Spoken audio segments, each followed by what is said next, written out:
Hello and welcome back to Sleepy Tales. I'm your host Adam. Tonight I have a very special story for you. It's emotional, heartwarming, and filled with a touch of magic.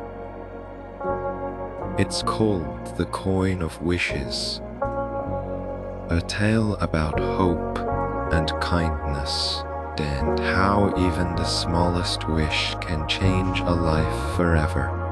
So if you're ready to relax, settle into a comfortable spot, let the world fade away, and drift with me into tonight's story.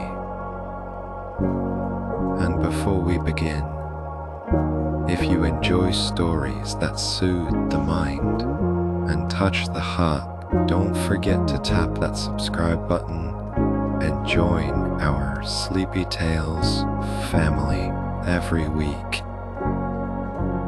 We share calming, inspiring stories to ease you into a peaceful night's rest. Now let's begin. The Coin of Wishes. The rain in the city had a way of soaking into the bones. Not just the skin, it wasn't the kind of rain that poets wrote about. The cleansing spring shower that left everything smelling fresh. No. This rain was heavy, cold, relentless. It turned the streets into mirrors of grey, smeared neon and the tired faces of people who moved through life with their shoulders hunched. It was the kind of rain that made you feel small, invisible. Liam Walker stood under a flickering streetlight outside his small, crumbling apartment building, his hands shoved deep into his pockets.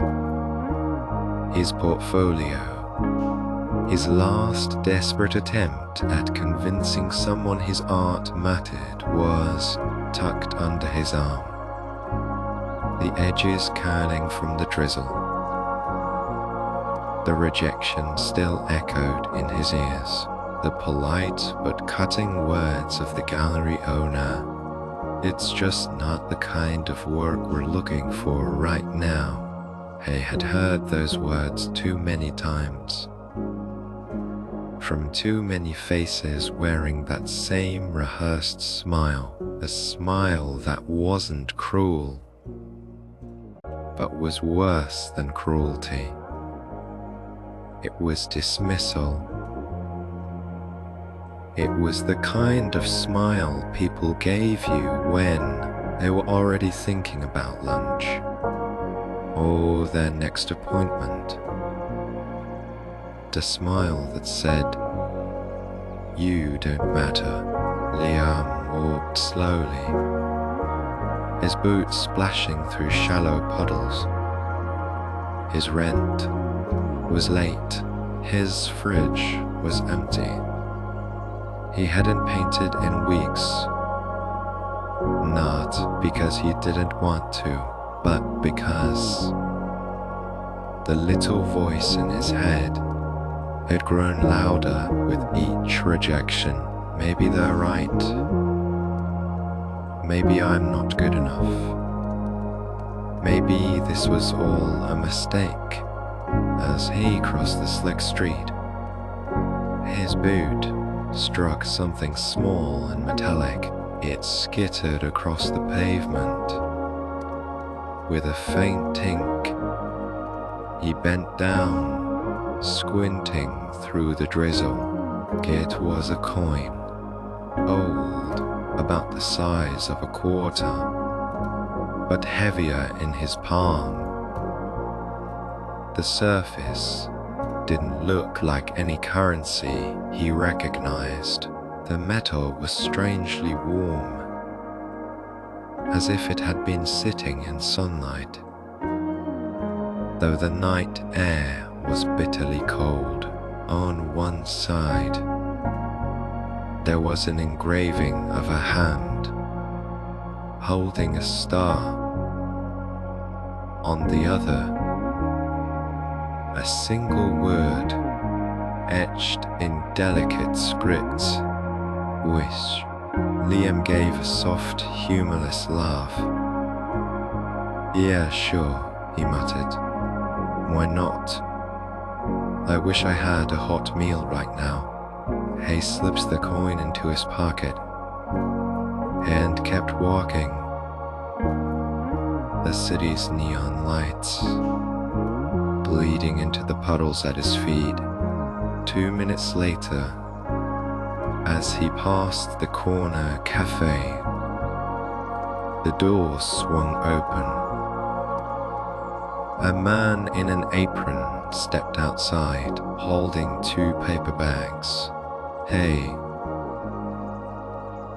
the man called. You want some food? We had a catering order. Cancel free to whoever wants it. Liam froze. Slowly, he stepped closer. The man shoved the bags into his arms. Inside, he could smell pasta, garlic bread, even something sweet apple pie. He blinked in disbelief, his hand brushing against his pocket. The coin was warm again. The next morning, Liam sat on his bed, staring at the coin between his fingers. His room was quiet, save for the dripping of the leaky faucet in the bathroom and the muffled sounds of traffic below. Could it really be magic? The thought was ridiculous. He hadn't believed in magic since he was a kid, when his mother used to tell him bedtime stories about lucky charms and guardian spirits. Still, the warmth of the coin against his palm stirred something deep in his chest. He tried again.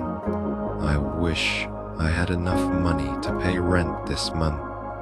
Nothing happened immediately. He laughed at himself for being foolish, set the coin on the nightstand, and went about his day.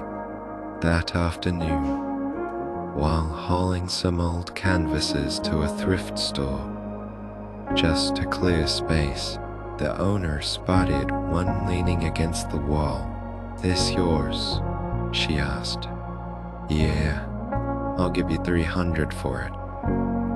Something about it feels peaceful." Liam stared.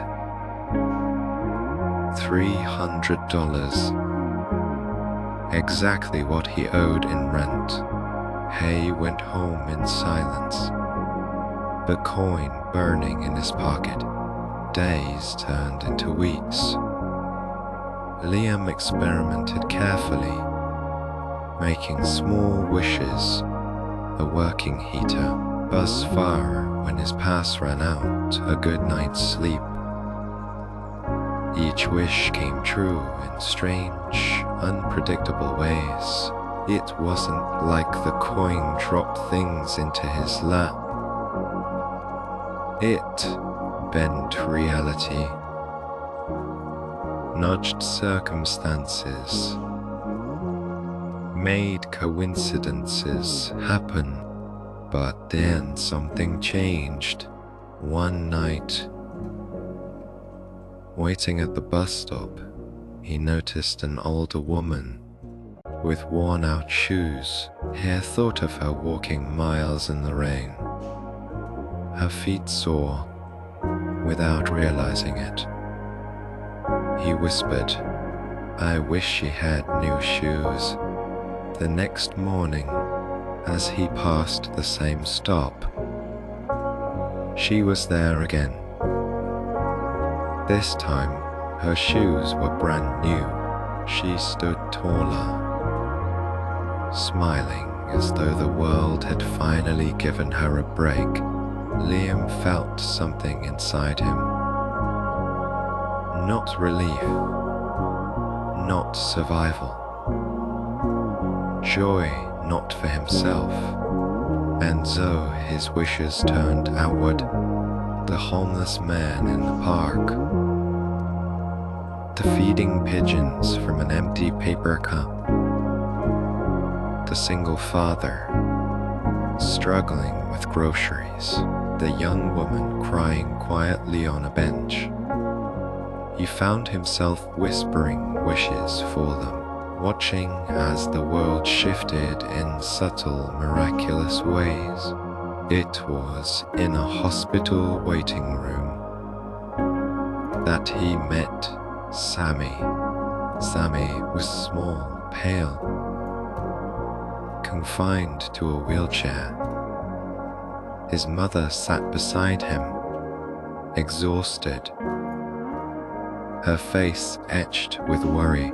Liam had come to visit an old friend who'd broken his arm, but he found himself drawn into conversation with the boy. "Are you an artist?" Sammy asked, his eyes wide. Liam blinked. "How'd you guess? You look like one." "My mom says artists have messy hair and kind eyes." Liam laughed, genuinely laughed.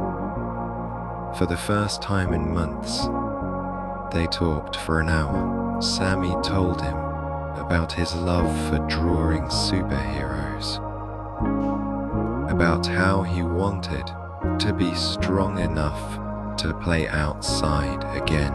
His heart condition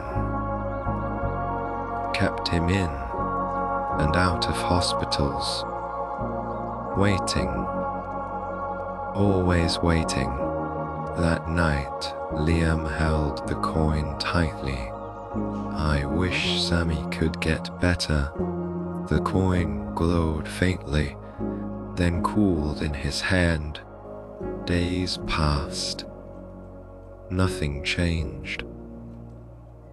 Liam began to doubt.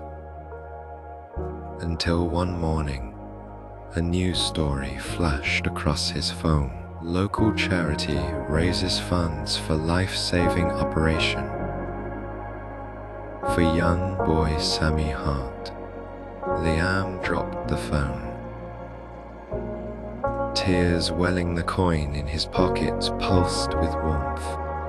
"Thank you," he whispered, but with each wish, he began to notice something. A song from his childhood gone. He tried to hum it, but the melody slipped away. The sketchbook full of old drawings vanished. At first, he thought he was imagining it, but soon it became undeniable. Each wish cost him something. Small pieces of himself, memories, and yet strangely he didn't mind. What was a forgotten song compared to a child's life? What was a missing sketchbook compared to a warm bed for someone in need? There were others. Anna, at the bookstore owner, who let him sit for hours without buying anything. She had lost her husband years ago, her smile always shadowed with sadness. One winter night, Liam whispered into the coin, "I wish Anna could be truly happy again." Weeks later, an old friend from college walked into her store. Their laughter filled the aisles. Slowly, love bloomed once more in her life. Then there was Jacob, The bus driver, who always nodded at Liam in recognition. Liam noticed how tired Jacob looked, how often he coughed into his sleeve. They wished for his health. And days later, Jacob returned brighter, stronger, saying his doctor had finally found the right treatment.